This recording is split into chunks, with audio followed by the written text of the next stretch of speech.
Hello everyone, this is Tapras and welcome back to the Mega Man 7 8-bit Kirby Challenge. Next up is Junkman in the Forgotten Factory. Basically, it's a junkyard.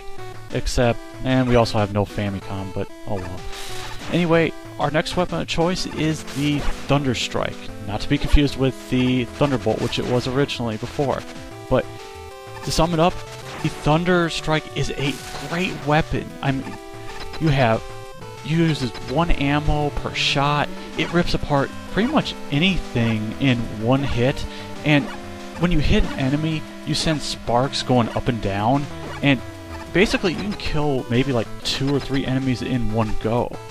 And I love using this weapon so much because it rips pretty much anything apart, and I take my frustration out on these blasted roaches and Roach Motels, at least not all of them, because even with the very generous ammo rate that Mega Man 7 usually doesn't have, I still try to keep a good amount of ammo, though technically I had a lot of ammo to spare.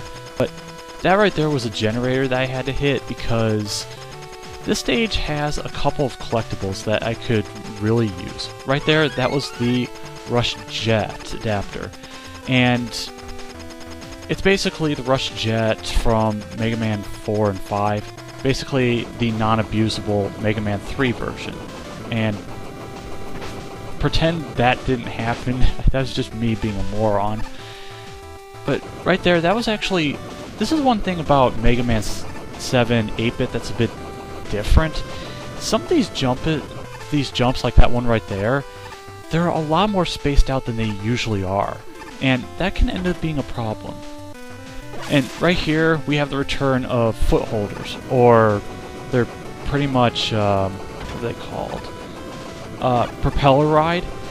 And you already know my feelings about those pests from Iceman stage that I absolutely hate to no end. Fortunately, those are less glitched, and they're not even seen much in the game. So, you have that going for you. Anyway, now we're at Junkman, and he is actually a pretty interesting fight. He follows the exact strict pattern. First he jumps in the air, slams the ground, and sends about 5 junk blocks dropping from the ground. In this version, they actually come down very fast, and you're likely to get hit a lot of the time.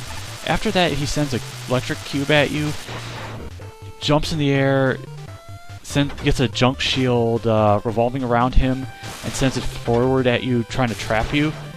If you wiggle around a bit, you can actually get free of it. After that, he jumps around, lobs a random junk at you. So, a lot of these attacks can be easily dodged by either jumping or sliding under. If anything, this is actually a much tougher fight than the SNES version, because all things considered, and still had quite a bit of ammo left too. With that, we get the Junk Shield, which is pretty much this game's shield weapon from what you would see in other games. I'll go more into details on this beauty later.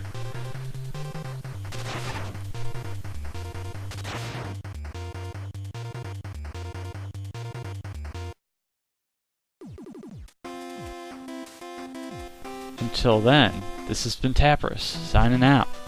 See ya.